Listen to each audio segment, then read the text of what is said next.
Знаешь, Миш, вот бывают такие дни, когда и вроде и погода хорошая, и в целом все в порядке, а настроение отвратительное. Ну, что делать в таких случаях?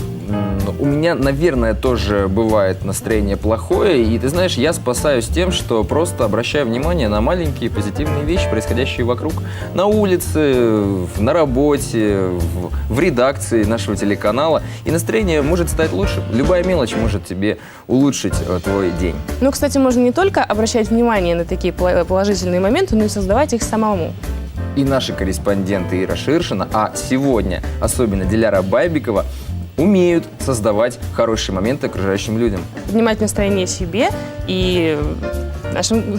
И всем горожанам, собственно, да, окружающим. И в этот раз Диляра Байбекова решила сделать это с помощью воздушного змея. Она сразу же по ходу училась его запускать, а люди в итоге... Предлагала окружающим. Да, и люди в итоге стали ей помогать, и настроение у них улучшилось.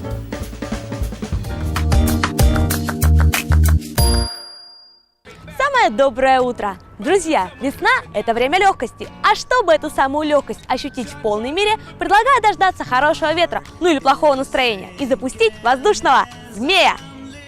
Вот он, воздушный змей, хранится в этом коконе. Друзья, так-то можно сделать воздушного змея самому, но я, зная свои способности, не рискнула, поэтому такой красивый фабричный воздушный змей. Для начала этого самого змея нужно собрать. Расправляем ему крылья, вставляем каркас посередине. Все, змей готов к эксплуатации.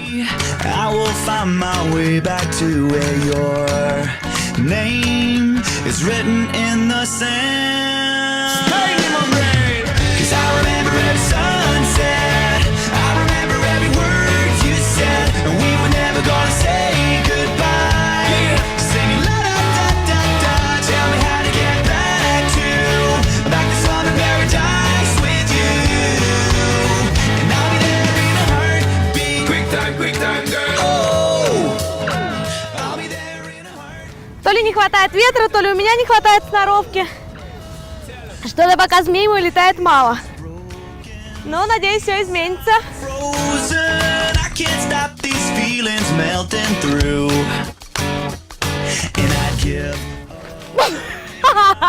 В общем, друзья, есть еще один нюанс. Когда вы запускаете змея, смотрите, пожалуйста, под ноги.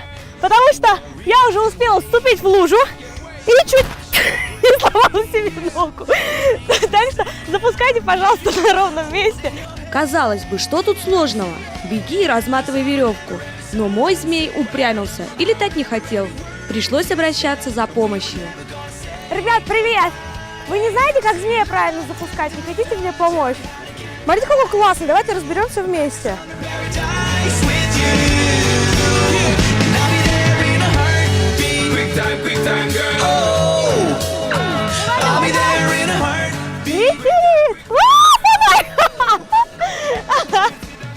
Но, тем не менее, он полетел. Фонарей наставили. Разве это змей?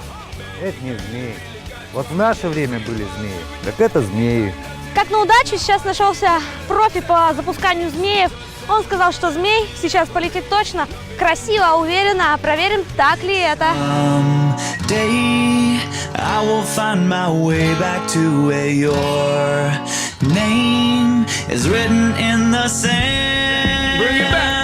Профи, не профи, моему змею до лампочки. Не хочу летать, и все тут. Но мы его перехитрили.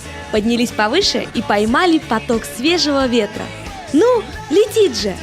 Парит!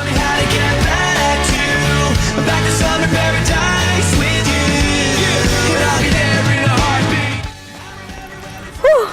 В общем, друзья, оказалось, что запускать змея – это целая наука. И пусть получилось не все и не сразу, но настроение мое точно улучшилось. Друзья, с самым добрым утром и побольше в вашей жизни радужных моментов! Yeah!